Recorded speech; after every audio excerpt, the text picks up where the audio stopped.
All right, welcome again to our study on the book of Revelation, God's picture book. We're up to lesson number 14 and chapter number 14 of the book of Revelation. And just like every week, we like to start with a review.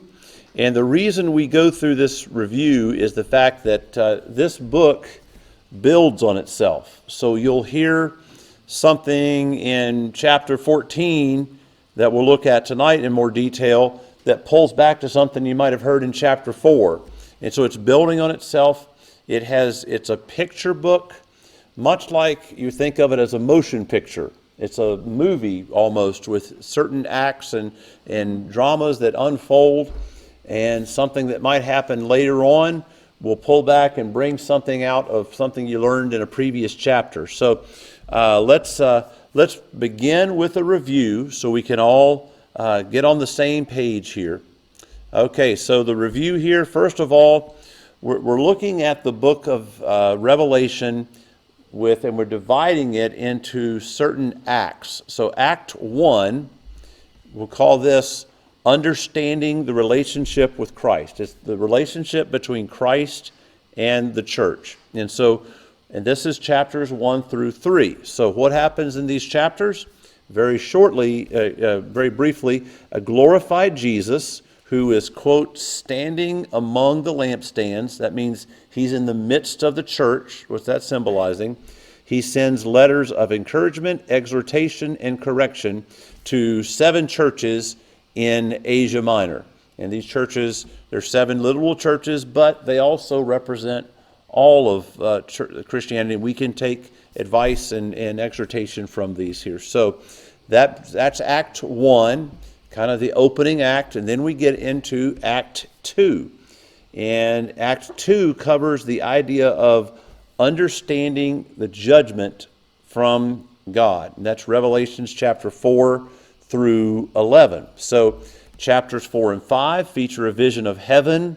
You have a scroll with 7 seals that's sealed up. It can't be opened. Nobody can open it, but only the Lamb who is worthy to break the seals. And by breaking the seals, it means revealing the message inside the scroll.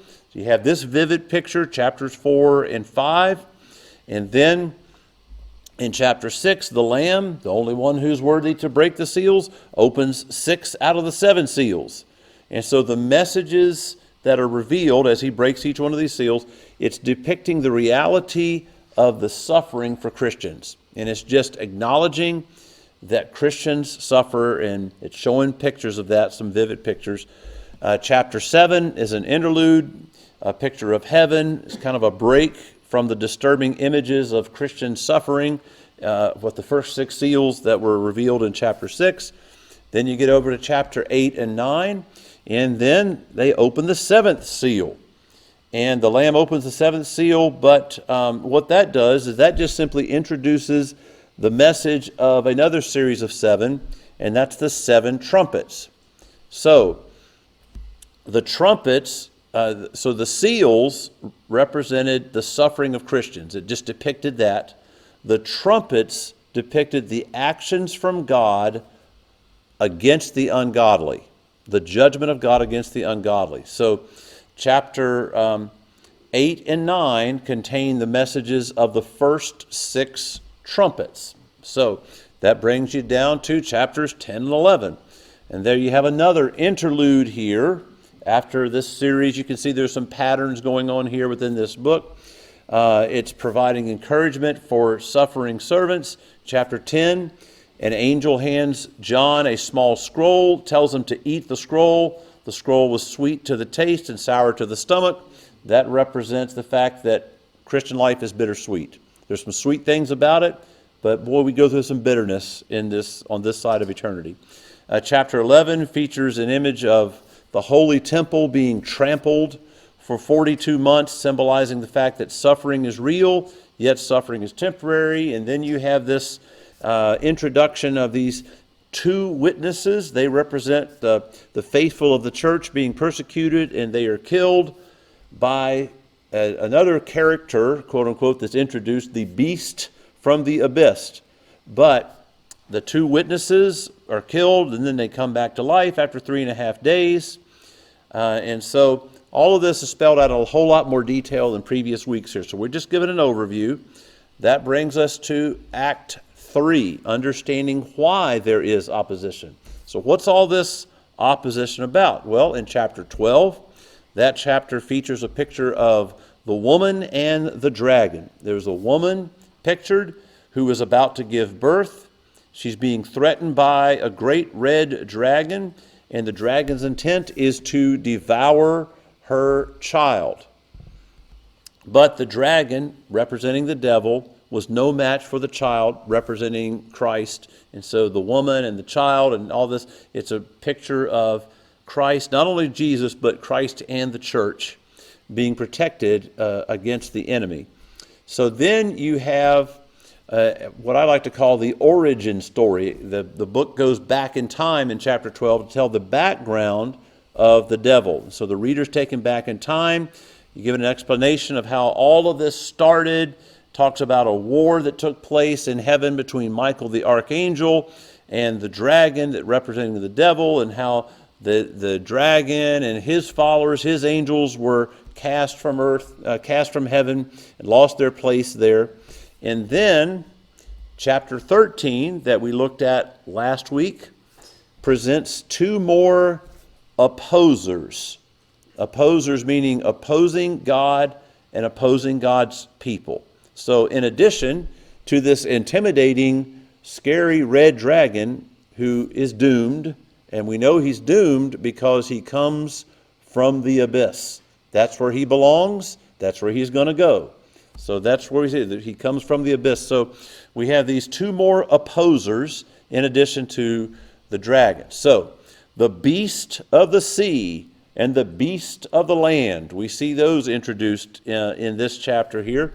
And they work together under the authority of the dragon to oppose God and these people. And so these beasts work in concert to deceive the nations.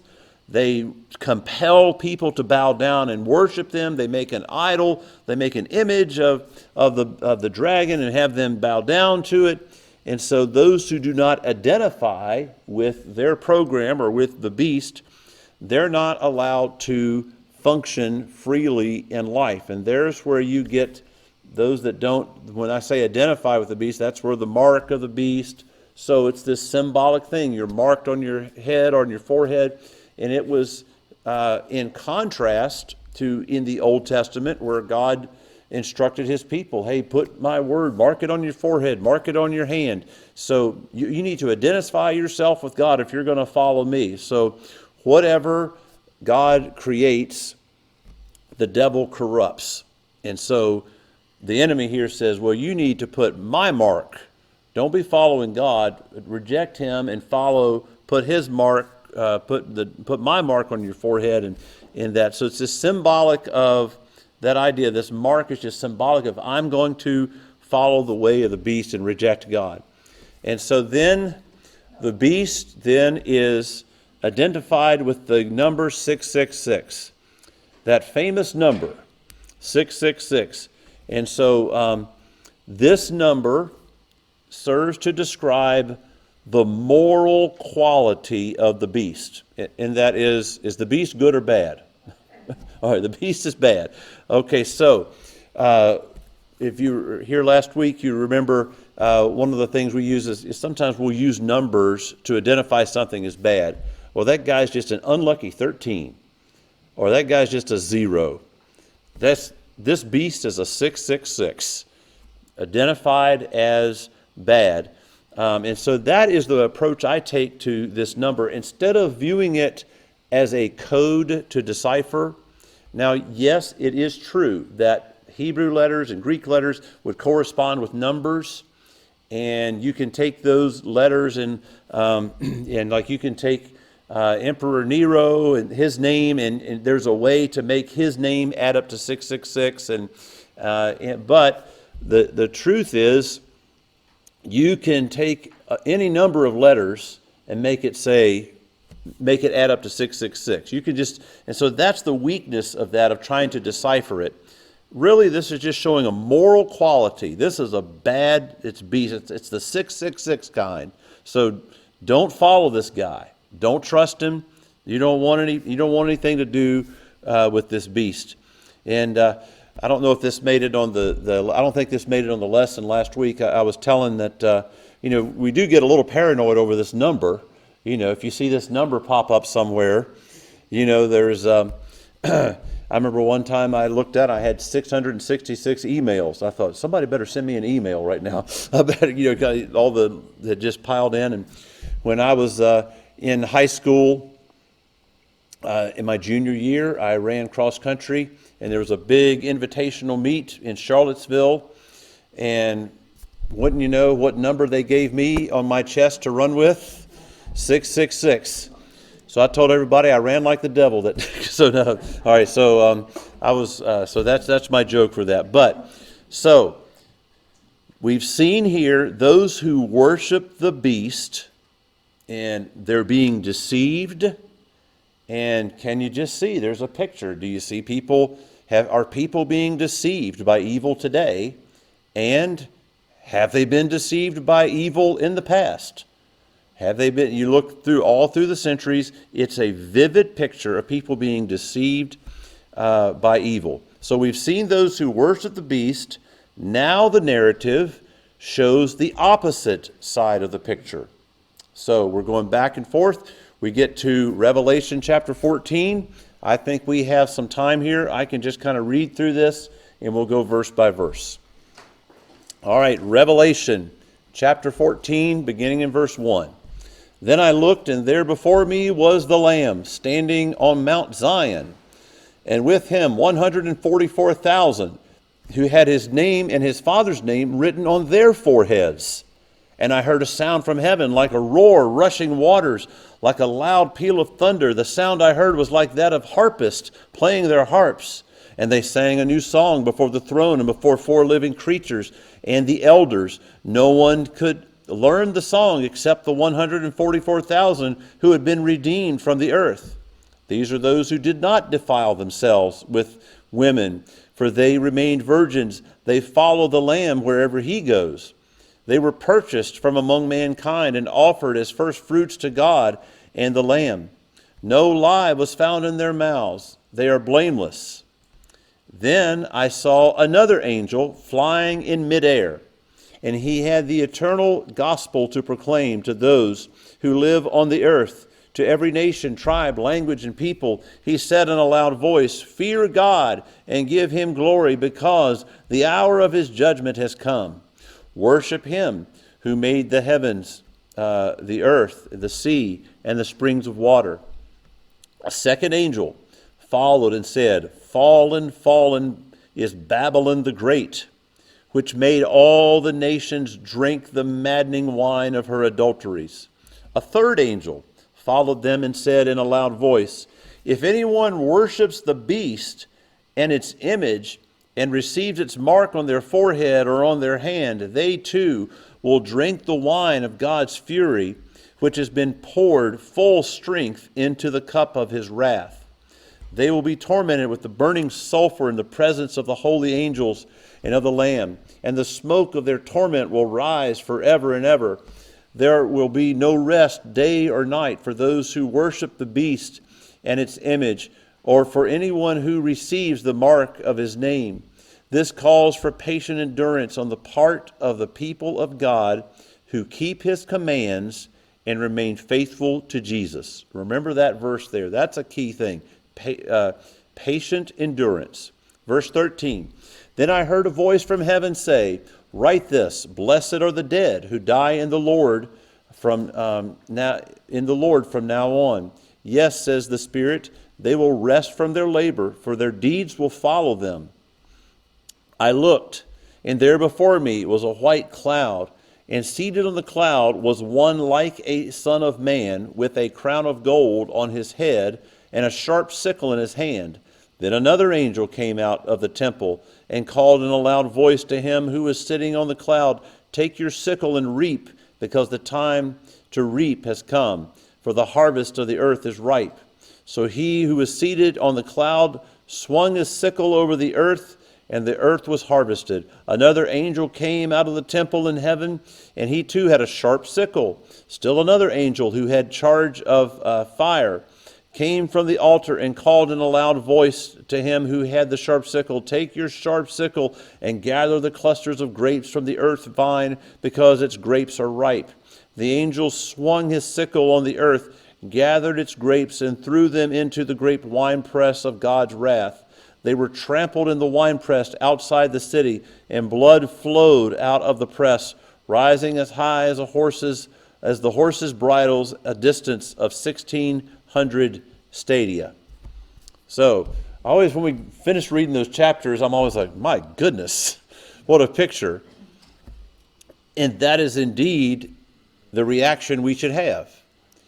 The book of Revelation, it brings comfort, but it's also designed to make a big impression. You read that, you're going to be thinking about it the rest of the day, aren't you? My goodness gracious. Well, let's just go through this and see what is the message that God is getting across through this. So first of all, this is a book about those who are overcomers, who are overcoming. So, overcomers know the presence of God. So let's look here at verse 1. Then I looked, and there before me was the Lamb. We met him back in chapters 4 and 5. And standing on Mount Zion, and with him 144,000. I think that was chapter 7. We met the 144,000 who had his name written, name and his father's name written on their foreheads. So let's just break this down a little bit. Mount Zion, that's a figure of speech describing God's dwelling place. That was used in a figurative sense. That 144,000, that's that same group we learned about back in chapter 7. It's kind of building on things. So we know there's the sealed ones, there's the measured ones, there's the 144,000. These are just names for God's people. Then, what do we see here? The Father's name was written on their foreheads. So if you look at chapter 13 and 14 together, what you see here is a contrast. What are you going to choose? Who are you going to follow? Who are you going to allow to mark your life? The beast or the lamb? So, now, also, we can see here that this marking is the same kind of thing. We see some of this imagery that was used back in earlier chapters when Jesus spoke to Pergamum and to Philadelphia in those letters in the first 3 chapters here. Let me just read to you here, Revelation 2:17. Whoever has ears, let them hear what the Spirit says to the churches. To the one who is victorious or who overcomes, I will give some of the hidden manna. I will also give that person a white stone with a new name written on it, known only to the one who receives it. Revelation 3:12. This is Philadelphia. He's writing to a church there. He says, to the one who is victorious or overcomes, I will make a pillar in the temple of my God. Never again will they leave it. I will write on them the name of my God and the name of the city of my God, the new Jerusalem, which is coming down out of heaven from my God. And I will also write on them my new name. So are you marked by the Lamb or are you marked by the beast? This is simply what they're doing. You need to choose who your allegiance is going to follow here. So then you go to verse 2 and 3. And I heard the sound from heaven like a roar of rushing waters, like loud peals of thunder. The sound I heard was like that of harpists playing their harps. And they sang a new song before the throne and before the 4 living creatures and the elders. No one could learn the song except the 144,000 who had been redeemed from the earth. So, break down a few phrases here. Whoops, I've knocked my microphone over there. So the first is the rushing waters, the thunder, and the sound of harpists. You wonder, how do we get pictures of harps? You know, in pop culture, if you're going to draw a cartoon of heaven, you're going to probably have a harp, maybe somebody sitting on a cloud. We actually saw this here, you know, so that's where you get those pictures, you know. But you have the rushing water, the loud sounds, the peals of thunder. So if you've followed this study all the way through, hopefully, automatically, your mind is saying, oh, okay, it's identifying with the stuff of God. Okay, this is God's stuff. It's loud, the peals of thunder, the brightness, that type of thing. And then you have, it was like that of harpists playing their harps. It's this beautiful, beautiful sound. And then they sang a new song. Now this new song here is expressive of their new experience. And then it's kind of weird. It says no one could learn the song except the 144,000. So does that mean that that when you're in heaven, only people in heaven, or only 144,000 will have musical ability? What is this talking about? So the new song expresses over their new experience, and then no one except for that 144,000. It's expressive of a shared experience. So sometimes an old song becomes a new song. Have you ever noticed that? Those of you that are here tonight, I imagine you all likely will remember back in 1991 during Desert Storm. That was a very stressful time in our nation, but it was also a very patriotic time, kind of a very unified time. And that was the year they had the Super Bowl and everybody was watching. And you might remember when Whitney Houston sang the national anthem at the 1991 Super Bowl during Desert Storm, and those fighter jets flew over, and there was something about that. Now, those of us that watched that, we had probably heard the national anthem 1,000 times. But that day, at that moment, all of a sudden, just because of that moment, it became a new song. Because everybody in the nation, we were having a shared experience. The energy of that song came out not just from Whitney Houston's talent, she was an amazing singer, but from the shared experience of the nation at that time, united in that purpose. So that's the idea. Another example of this is Promise Keepers. Dave Klontz tells about going down to a Promise Keepers event back in the mid-90s. Sometime this was a men's revival event that took place at that time. And I believe this was in Cincinnati. And you had an entire stadium just filled with men. And they were sitting near, they had a conversation with a security guard that was there, and they were just talking, and he was just enjoying it, the event, and they were just enjoying talking to each other. But then all of a sudden, those men started singing. An entire stadium, Riverfront Stadium, I believe, started singing, "It is well with my soul." And as they sang, "It is well with my soul," Dave Klontz said he looked over at the security guard, and there was just a giant tear rolling down. It was a shared experience. They were singing a new song. And only people that were there in that stadium would get it. Same thing applies here. That new song. Only those that have been redeemed by the Lamb experience God's grace, we kind of get it. We sing that new song together. So that brings us to verses 4 and 5. These are those who did not defile themselves with women, for they remained virgins. They follow the Lamb wherever he goes. They were purchased from among mankind and offered as first fruits to God. And the Lamb, no lie was found in their mouths. They are blameless. So there's an outline. There's a blank to fill in here. What you have here, this is a description of those who have not yielded to the yearnings of the false prophet or the yearnings of the beast in that sense. Their lives show a relationship with the Lamb. So they don't take on the mark of the Lamb, and they don't take on the mark of the beast in that they're not following the program of the beast. But their lives reflect the fact that they're following Christ. And I've heard that old thing, people argue, once saved, always saved, or what's the argument there?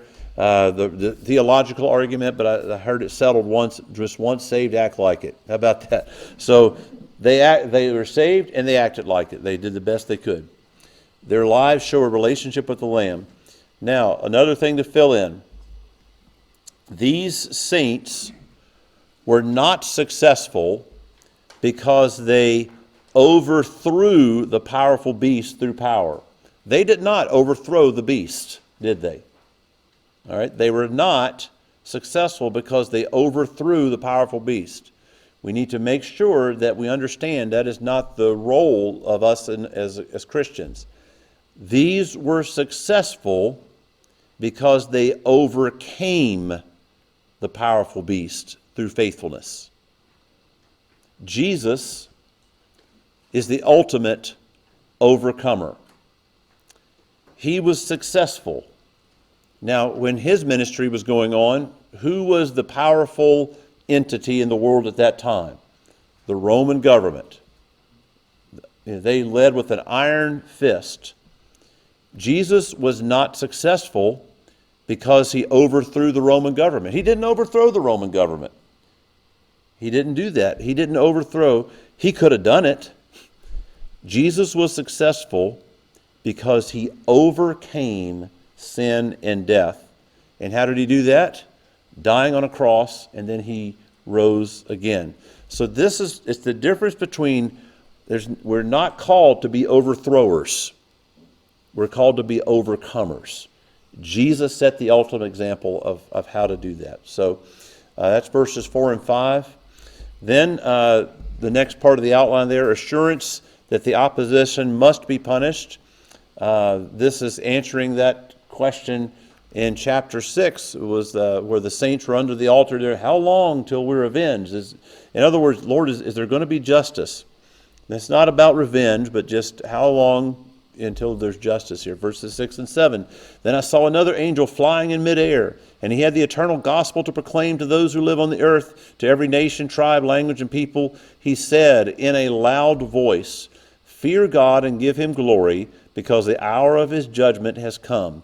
Worship him who made the heavens, the earth, the sea, and the springs of water." So now we see another angel.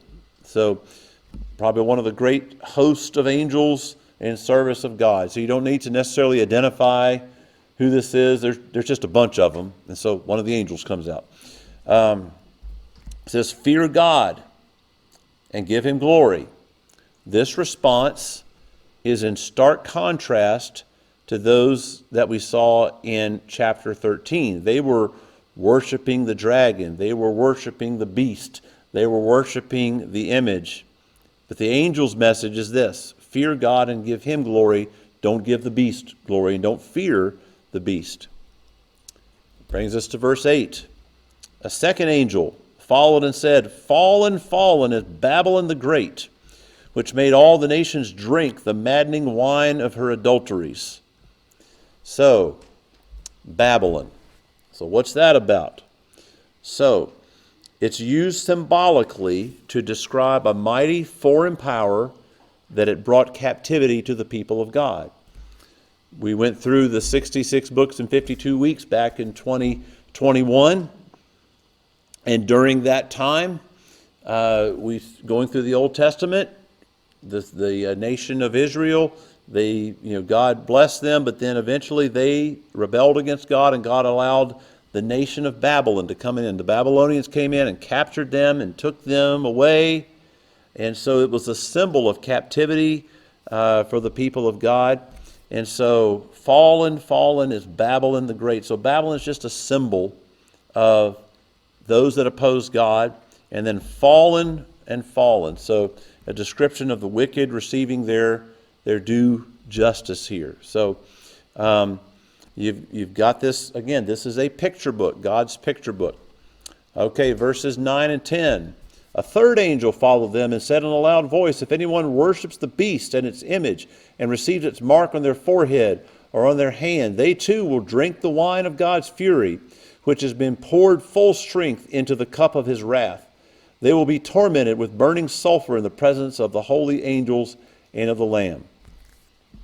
Okay, so if anyone worships the beast, so here's your choice. You can identify with the Lamb, or if you can identify with the beast. And the warning here is don't identify with the beast, because if you do, the beast is doomed for destruction and judgment. And if you identify yourself with the beast, you will share in the same judgment as the beast. If you worship the beast, if you worship the devil, worship the image, then you will suffer the same judgment and the same punishment.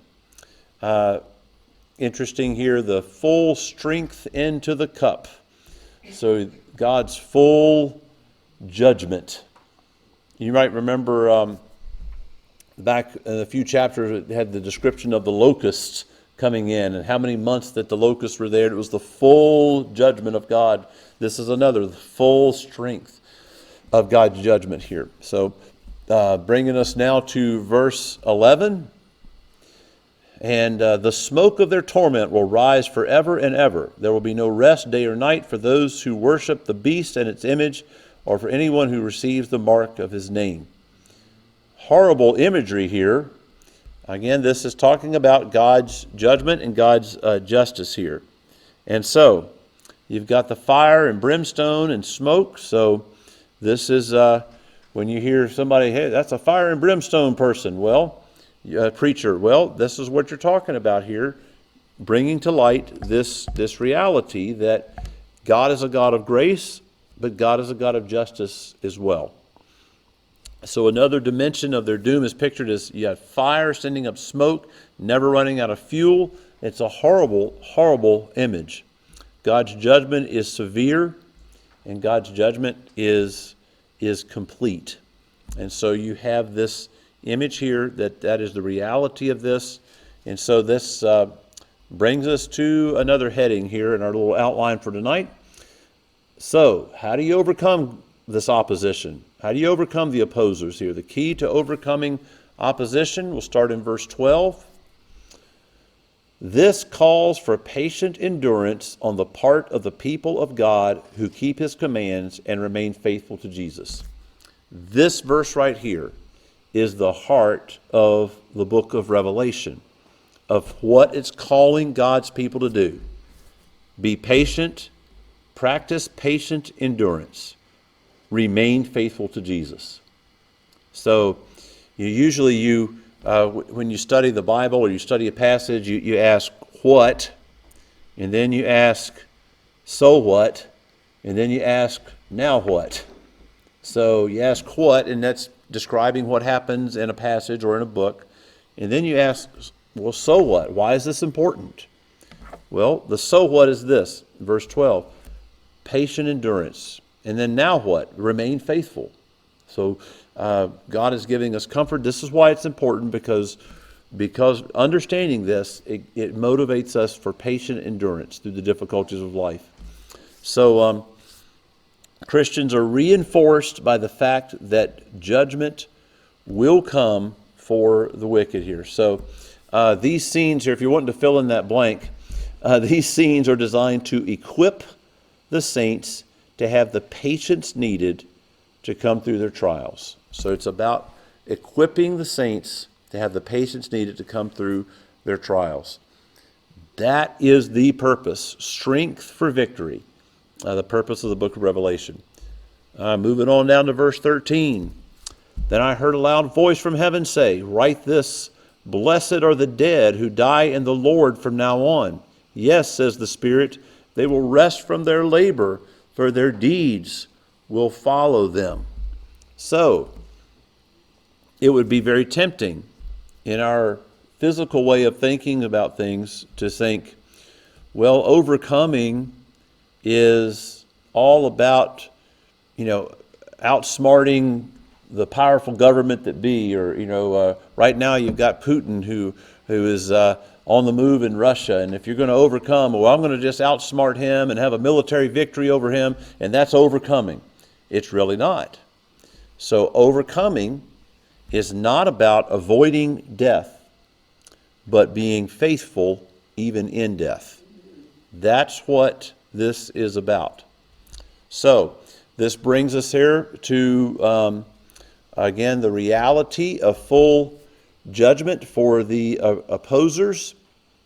And so verse 14 here, I looked, And there before me was a white cloud, and seated on the cloud was one like a son of man, with a crown of gold on his head and a sharp sickle in his hand. So this is where, I always just wonder, where do we get the picture of sitting on a cloud playing a harp? Well, we have a harp, and then we have a person sitting on a cloud. So I think in our minds, our collective thinking, we kind of mix all this up, and this is where we get some of this imagery here. So, but what does this verse actually mean here? Well, first of all, we have a person like a son of man. So that's a common designation for God's man, or someone in service of God. So it's not necessarily talking about Jesus here. It's just somebody serving the Lord in this capacity here. So a gold crown is on his head. So the 24 elders had the golden crown. Golden crown's kind of bright and shiny. That's going to identify with the stuff of God. So hopefully, my hope is that by now, your mind automatically goes to that. Oh, okay, that's God stuff. It's shiny and sparkly. At least kind of thinking that's probably what it is. Then he has a sharp sickle in his hand. So the reader might identify this character as a reaper or a harvester. So you've got, now we have this idea, we see, we kind of get the idea, where do we get the in our folklore, the pictures of the angel of death with the sickle and all of that. You kind of see where we kind of come up with this. It's kind of reflecting some of these biblical images here. So, verse 15 and 16. Then another angel came out of the temple and called in a loud voice to him who was sitting on the cloud, "Take your sickle and reap, because the time to reap has come, for the harvest of the earth is ripe." So he who was seated on the cloud swung his sickle over the earth, and the earth was harvested. So we're getting this picture here, what God is doing. So the angel comes out of the temple. You can make a contrast here. Where did the red dragon come out of? He came out of what? The abyss. The angel belongs to the temple. The correct dwelling place for the red dragon is in the abyss, showing that he's doomed. So now we have the earth is harvested. The earth, again, that we can see, there's that designation. We see that describing the people that are opposing God. Some of those dwell on the earth as opposed to those under the altar. So they have been in opposition of God to God and his people, and they are harvested. So it's a imagery of judgment there. Verse 17 and 18. Another angel came out of the temple in heaven, and he too had a sharp sickle. Still another angel who had charge of fire came from the altar and called in a loud voice to him who had the sharp sickle, "Take your sharp sickle and gather the clusters of grapes from earth's vine, because its grapes are ripe."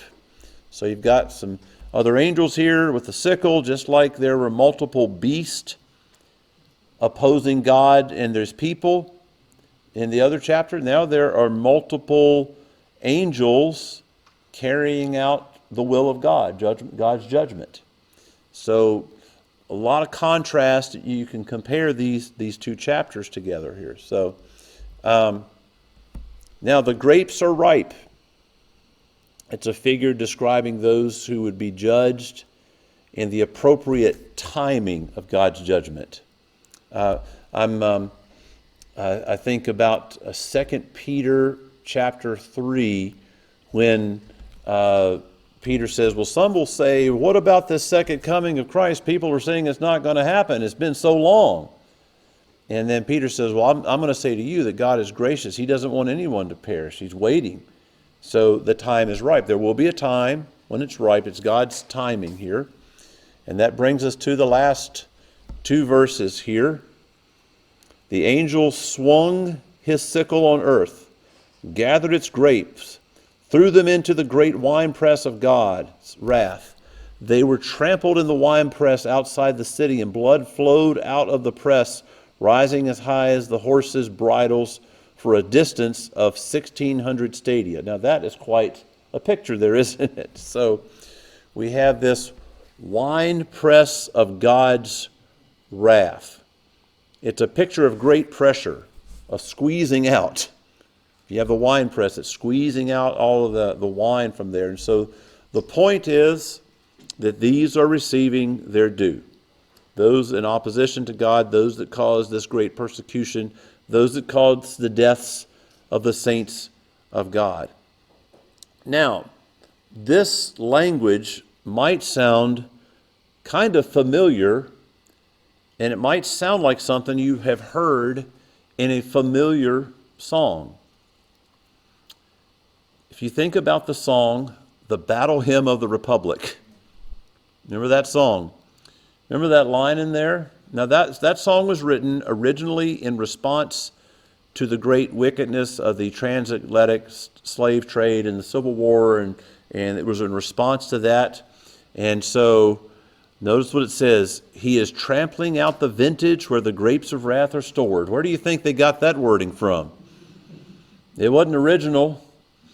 They didn't get it from Paul McCartney. Well, he wasn't born yet. But they got that from, this is biblical, they used that biblical imagery. Well, you know what? One day justice will be served. And, you know, and it was in that context that those words were put together. And so we can see the dimension of this wrath as well. We have the filled up as high as a horse's bridle, but it also went 1,600 stadia. And in the commentary I've been using, I've learned that was the length of the Ohio-Indiana state line.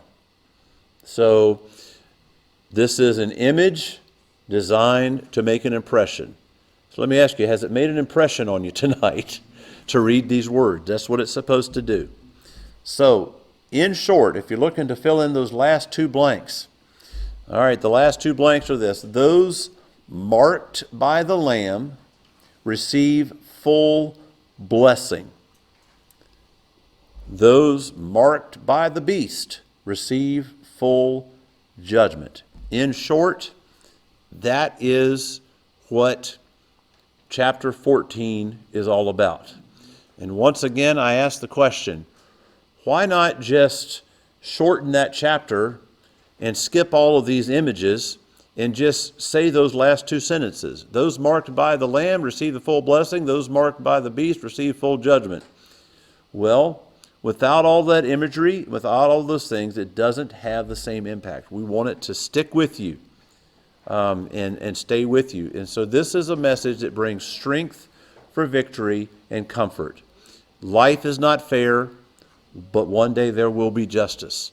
And we have this. So I cannot believe we are making our way through the book of Revelation, and there won't be a few short weeks, and we'll make our way through here. Hopefully, the Lord will hold off returning because I want to get this finished before he comes back. So anyway, but that's okay. If he wants to come back, it's his time schedule, not mine here. So